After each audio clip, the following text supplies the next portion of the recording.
जी नमस्कार, सत श्री अकाल, गुड इवनिंग, वाहिगुरु जी का खालसा। सॉरी शक्तिमान, हम थोड़ा सा लेट आए, लेट पे हो गया। छोटो सा टॉपिक है, 10 मिनट का टॉपिक है, मैं कंप्लीट कर दूंगा, चिंता करने की जरूरत को नहीं है। लेट आई तो आई, अब कंप्लीट कर देंगे। आपको चूड़ी है क्या फ्रेंड? ठीक है, आर्थिक समस्या करवाओ तो तू बता यार, मैं क्या करवाऊँ? फेस्टिविटी तो भर्ती आ रही है, बिंगमा भी तो कुछ चालू करना पड़ेगा आपा ने। तो टाबरो टाबरियो मिनियो मुनियो, देखो टाबरो ओ लियो और ओ लियो।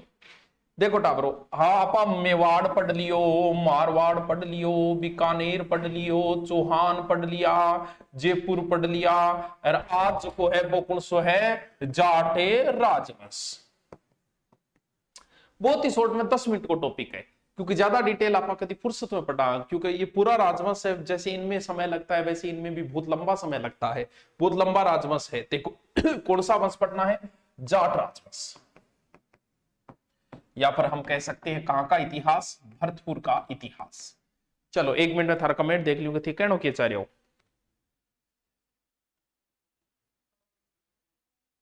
किशोर मीणा, राधे राधे राधे राधे। जिस घड़ी का था इंतजार वो घड़ी आ गई, लेकर बाहर लेकर पहन आई सुभाष गुरु, बारंबार प्रणाम। प्रणाम भाई।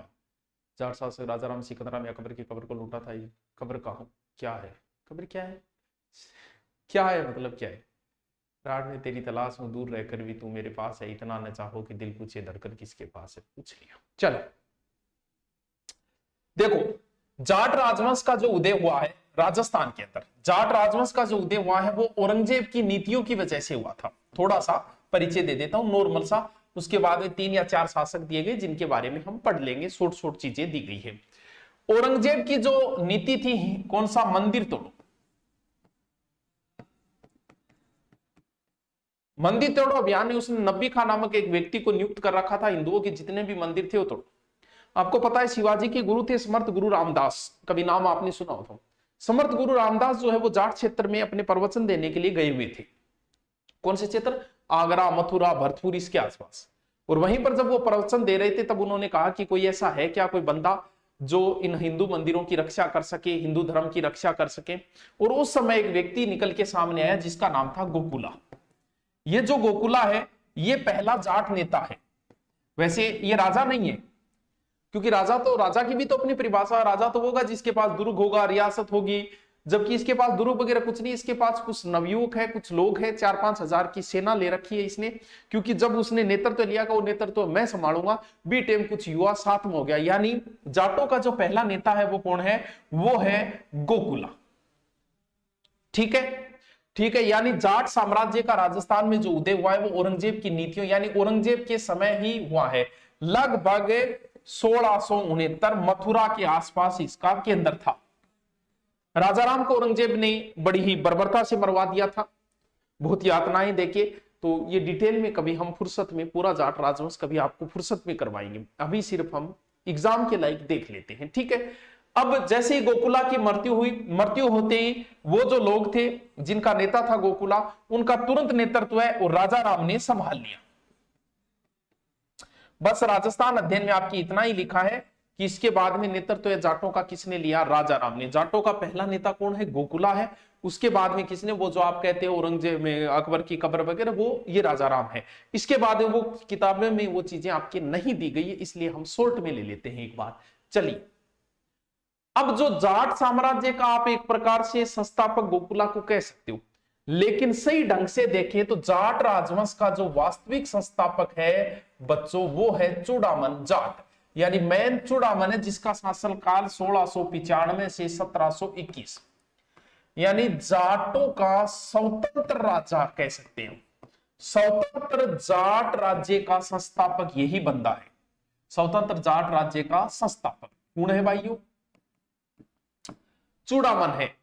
क्योंकि चूड़ामन तक आते आते जाट बहुत ज्यादा शक्तिशाली हो गई थी, इस वजह से मुगल बादशाहों ने भी अनुमति दे दी, मनसबदारी वगैरह दे दी। तो एक प्रकार से स्वतंत्र जो राज्य की स्थापना होगी वो कहां से होगी? चूड़ामन से होगी। और चूड़ामन के विरुद्ध एक बार जयपुर के राजा बिशन सिंह को भी चूड़ामन के विरुद्ध भेजा था। और चूड़ामन ने अपना केंद्र जो बनाया वो किसको बनाया? थून के किले को। ये ध्यान रखना, जाटों के पास पहले कौन सा किला है? थून का किला। सर्वप्रथम इसने राजधानी कह सकते हैं या अपना केंद्र कह सकते हैं किसको बनाया? थून को। अब क्या कह रहा हो, 1 मिनट रुको, एक बार रिपीट कर दो। आज थोड़ा लेट ज्वाइन किया, मैं ही लेट ही आया हूं जीतू मीणा।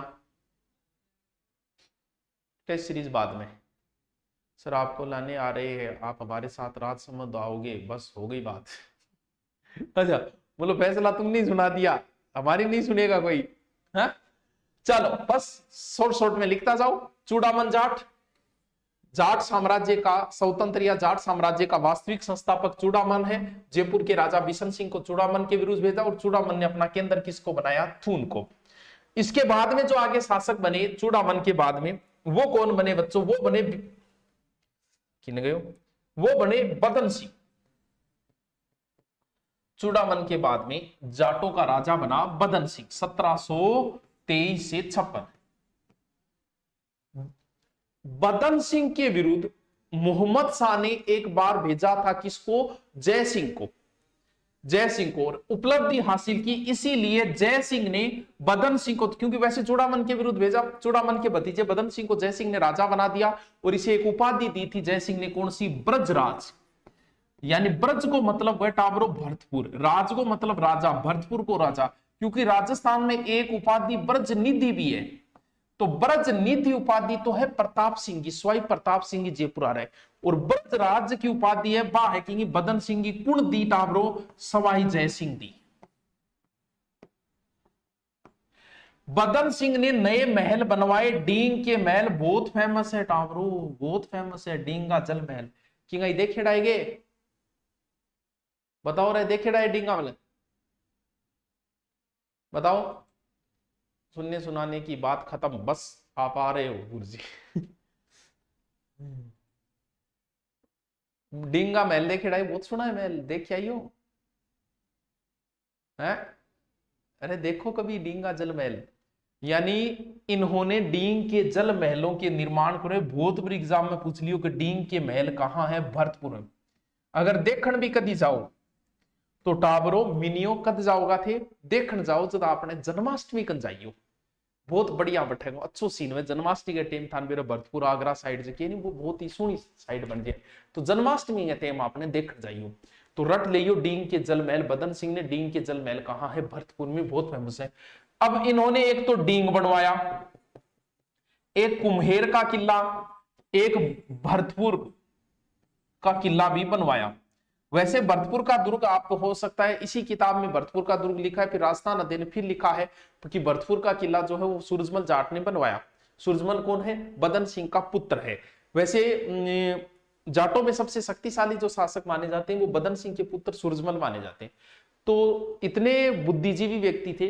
बदन सिंह के समय उन्होंने अपना राजकार्य संभाल लिया था, क्योंकि बदन सिंह के अंतिम समय बताते हैं आंखों का कुछ रोग हो गया था, दिखना वगैरह बंद हो गया था।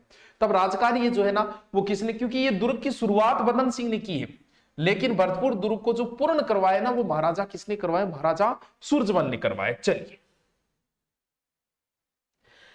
बदन सिंह के बाद में शासक कौन बनेंगे? महाराजा सूरजमल। महाराजा सूरजमल 1756 से 63। राजस्थान अध्ययन में लिखा है कि इन्होंने भरतपुर का दुर्ग बनवाया, तो एक तरीके से पूर्ण करवाया। शुरुआत तो बदन सिंह ने कर दी थी भरतपुर दुर्ग की, भरतपुर दुर्ग बनवाया। जयपुर में उत्तराधिकारी युद्ध हुआ था। स्वाई जय सिंह के दो लड़के आपस में लड़े, ईश्वर सिंह और माधव सिंह। राजमहल और बगरू का युद्ध हुआ उनके बीच में। तो उस उत्तराधिकारी युद्ध में महाराजा सूरजमल किसकी ओर से लड़े थे? ईश्वर सिंह। देखो, ईश्वर सिंह और माधव सिंह के बीच में उत्तराधिकारी युद्ध में पहला युद्ध था राजमहल का युद्ध। राजमहल युद्ध में और थाने पता है कि माधव सिंह का नहीं 7 राजा, यानी इंग ननियाल आ रहा, हाँ बूंदिया रहा, मेवाड़ आ रहा, इंग ननियाल आ रहा, और इस ईश्वर सिंह की तरफ से थे महाराजा सूरजमल। तो एक प्रकार से ईश्वर सिंह की विजय हुई राजमहल में, 7 राजाओं को, राजस्थान के 7 राजाओं को एक साथ हराया। तो इस युद्ध के बाद महाराजा सूरजमल की भी बहुत अच्छी ख्याति फैली पूरे प्रदेश के अंदर। तो यानी हम राजस्थान अध्ययन में लिखा है कि उत्तराधिकार युद्ध में, जयपुर उत्तराधिकार युद्ध में ईश्वर सिंह की ओर से लड़े थे। उत्तराधिकार युद्ध में ईश्वर सिंह की ओर से लड़े थे।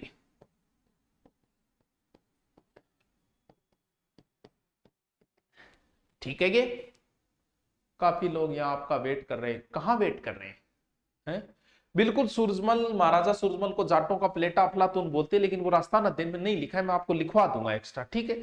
अरे बस इतना ही शासक है। अब देखो बात क्यों, इस समय भारतीय इतिहास में बड़ा ही उल्टफेर हो रहा है। भारतीय इतिहास में बड़े बड़े आक्रमणकारी आ रहे हैं यहां। उसी समय पानीपत का तृतीय युद्ध की योजना बन रही है। कौन सा? पानीपत का पहला दूसरा तृतीय युद्ध। किस किस के बीच में? अहमद शाह अब्दाली और मराठा सदाशिव राव भाऊ, मराठों के बीच में युद्ध था। मराठों के साथ, क्योंकि ये दो साइड है, महाराजा सूरजमल के पास दो रास्ते हैं, या तो मराठों का सहयोग करो, मराठों के पक्ष में लड़ो, या फिर अहमद शाह अब्दाली। अब उस अहमद शाह अब्दाली तो लुटेरा था, तो इन्होंने सोचा कि हम पक्ष किसका लेंगे? मराठों का।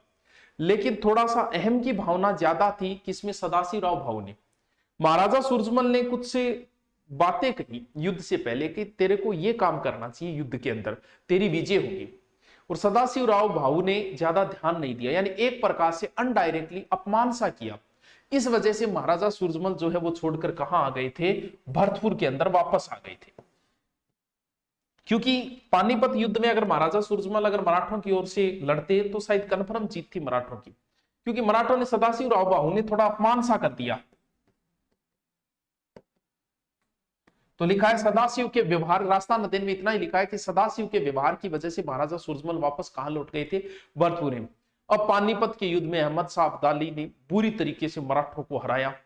अब मराठे यहां से जब उनकी पत्नियां वगैरह जो थी, पार्वती इनकी पत्नी वगैरह थी, तो वो जब भरतपुर के अंदर पहुंचे तो महाराजा सूरजमल उस बात को भूल गए थे, यानी एक प्रकार से मराठों ने अपमान किया, लेकिन उसके बावजूद भी उन्होंने सहयोग किया और उन्होंने एक आदेश जारी किया था कि जितने भी मराठा कोई घायल वगैरह कोई भी आए, उन सब की हमें क्या करनी है? सहायता करनी है यहाँ। तो उन्होंने दुर्ग के अंदर रखा सभी महिलाओं को, घायल लोगों का उपचार किया। उस समय कहते हैं कम से कम 10 लाख खर्चा पड़ा था इसमें। फिर खाने पीने की पूरी व्यवस्थाएं की। उस समय सर्दी के अंदर लड़ा गया युद्ध था, तो सारी इनकी व्यवस्थाएं की थी।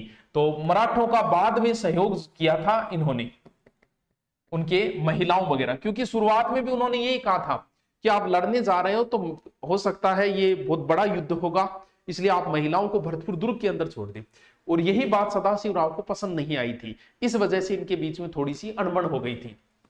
अब महाराजा सूरजमल जो है 1763 की बात है, किसके विरुद्ध लड़ रहे थे? रोहिला के विरुद्ध। और उस समय उनका प्रतिद्वंदी जो था वो नजीम खान था।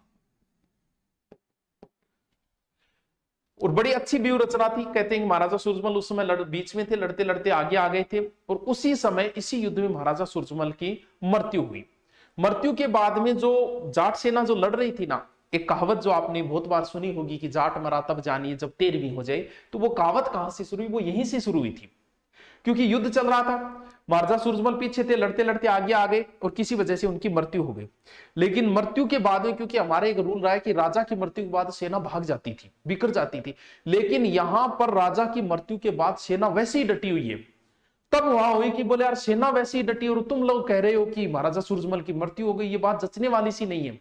तब इन्होंने बहुत कन्फर्म किया और तभी ये कहावत शुरू हुई कि जाट मरा तब जानिए जब 13वीं हो जाए। तो ये पुष्टि जो है वो किसी ने की थी बाद में, नजीम खान ने इसकी पुष्टि की। लास्ट लाइन जो महाराजा सूरजमल के लिए इतिहासकार कानूनगो ने लिखी है, कानूनगो लिखा है कि महाराजा के अंदर अपनी जाति के सभी गुण विद्यमान थे। ये लाइन लिखी है 10वीं में, तो लिख लेना, अपनी जाति के सभी गुण, शक्ति, साहस, चतुराई, निष्ठा, ये सारी चीजें महाराजा सूरजमल में विद्यमान थी। इतिहासकार किसने लिखा है? कानूनगो ने। आल्यो टावरो एक बाद के शासक जो का जवाहर सिंह वगैरह सबको गायब कर दिया है। राजस्थान अधिन इतना ही दिया, लेकिन इनका कभी हम फिर डिटेल में पूरे जाट साम्राज्य कहां से जाटों की उत्पत्ति हुई, क्या हुई, कभी हम फुर्सत में जैसे ही मौका मिला तो जरूर पढ़ाएंगे, क्योंकि टॉपिक बहुत लंबा हो जाएगा। फिर हमें एक बार उतना ही जरूरत है। तो एक बात जो इंपॉर्टेंट है वो लिख लेना, महाराजा सूरजमल को जाटों का प्लेटो या अफलातून भी कहा जाता है। चलो बोलो भाई, बोलो भाई।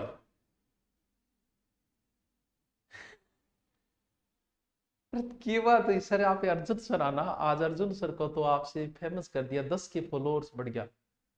क्या अंदर बढ़ गया फॉलोअर्स? ये थोड़ी है कर नाम ले लो, ये फेमस है इनकी बात ही है। फॉलोअर्स क्या पर बढ़ गया?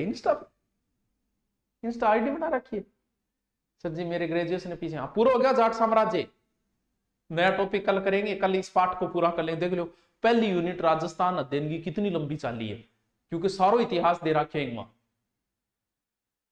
गुरुजी मार तो लाइट गई, तो लाइट गई तो जनरेटर जाने की व्यवस्था कर रखी है सर, मेरे ग्रेजुएशन चलो।